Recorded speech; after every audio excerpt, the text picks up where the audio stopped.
চলুন কারখানায় যাওয়া যাক। এখানে এই বাঁশের প্যান্ডেলটা হচ্ছে, এখানে সরস্বতী পুজো হবে। অনেক বড় করে পুজো হয়। যারা সিরিয়াল করেন তাদেরকেও নিয়ে আসে। সকালে এসে ঠাকুরটা কমপ্লিট করে গেছি, এখন দুপুরের পরে খাওয়া দাওয়া করে এসছি। ঠাকুরটা নিতে আসবে, তাছাড়াও আরও কিছু কাজ রয়েছে। এই যে পুরো ঠাকুরটা কমপ্লিট করা হয়ে গেছে, চালি লাগানো, মুকুট পরানো, সাজানো গোছানো সবই কমপ্লিট। এখন শুধু নিতে আসার অপেক্ষা।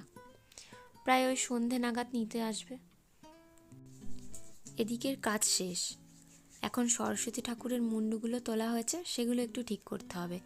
ডাইসের থেকে তোলার পর এই অবস্থা, তবে ঠিকঠাক করার পর খানিকটা এরকম হবে দেখতে। এটা আগে করা হয়েছে, সেজন্য দেখিয়ে নিলাম। এখন এগুলো একটু পরিষ্কার করতে হবে। আর বারবার এই ক্যামেরা ধরে করাটা খুবই সমস্যাদায়ক। সেজন্য বোনকে একটু বললাম যে তুই একটা কর, আমি একটু ভিডিও করে নিই, তারপরে আমি করে নেব। তা ও করছে।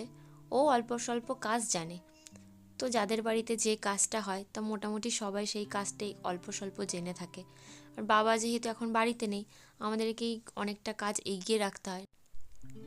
তো আমরা হলাম আমার বাবার ছোটোখাটো হেল্পার।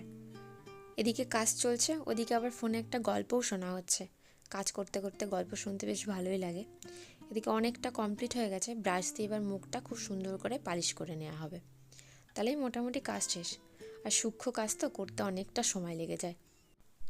যাই হোক, বাবার মতো তো আর অত ভালো হবে না, তবুও যা হয়।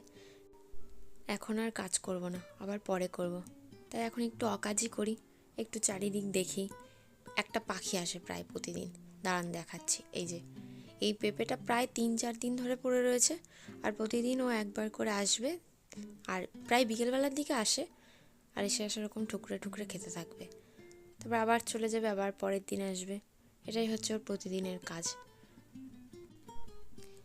কাজ করলেই তবেই এইসব পাওয়া যায়, না হলে তো একদমই না। যা এতদিন আমাদের দায়িত্বে ছিল তা এখন কাকুরা নিয়ে যাবে। এবার মা পুজো পাবে। আজ অনেক পুজো হচ্ছে চারিদিকে।